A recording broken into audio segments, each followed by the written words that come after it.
So guys, আজকে ঘুরতে এসে এটা কি দেখলাম, চলো তাহলে ব্যাপারটা শুরু থেকেই বলা যাক। তো hello guys, welcome back to my mini blog. প্রায় এক সপ্তাহ ধরে প্ল্যান হচ্ছে যে আমরা বাইরে কোথাও ঘুরতে যাব, বাট দাদার কাজ থাকার কারণে আমরা বার হতে পারি। তো আজকে যেহেতু দাদার কাজ অফ ছিল, সেই জন্য ঘুরতে যাবার উদ্দেশ্যে বার হয়ে গেলাম। এই সাইডে আমাকে রেখে দাদা আর রোহান বাইকের ফিউল ভরতে গিয়েছিল। গল্প করতে করতে রাজীব দাও চলে আসলো। তারপর রাজীব দার বাইকে ফিউল আপ করে আমরা বার হয়ে গেলাম। সবাই ভাবছো যে আমার ভয়েসটা এরকম লাগছে কেন, আসলে আমার শরীরটা খুবই খারাপ, তো একটু ভয়েসটা ম্যানেজ করে নিও। যাই হোক, ইয়ার কি ফাজলামি মারতে মারতে রাস্তাটাই ভুলে গিয়েছিলাম। দাদারা আগে চলে গিয়েছিল আর আমরা পিছনে ছিলাম।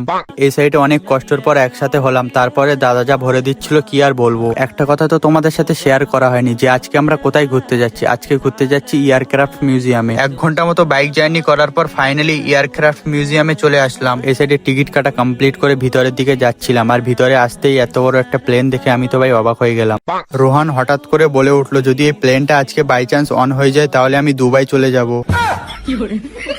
যারা যারা নিউ টাউন থেকে এই ব্লগটা দেখছো তারা অবশ্যই কমেন্ট করবে। এই সাইডে একটা আঙ্কেল রাজীব দাকে বললো তাদের একটা গ্রুপ ফটো তুলে দিতে। যাই হোক, অনেক তো গল্প করলাম, চলো তাহলে এবার এয়ারক্রাফটের মধ্যে যাওয়া যাক। বাট এয়ারক্রাফটের মধ্যে তো কোনো ফটো ভিডিও অ্যালাউ নেই, সেই জন্য আমি তোমাদেরকে ভিতরের কিছু দেখাতে পারলাম না। তোমাদেরকে এটাই বলবো যে এয়ারক্রাফটের টায়ার থেকে শুরু করে সবকিছুই কিন্তু অরিজিনাল ছিল। যাই হোক, আমি আর রোহান বসে একটু আড্ডা দিচ্ছিলাম, বাট একটা আঙ্কেল আর আন্টি যা করছে আমি তো দেখে অবাক হয়ে গেলাম। আর বসে বসে এটাই ভাবছিলাম, ভাগ্য শুধু আমারই খারাপ।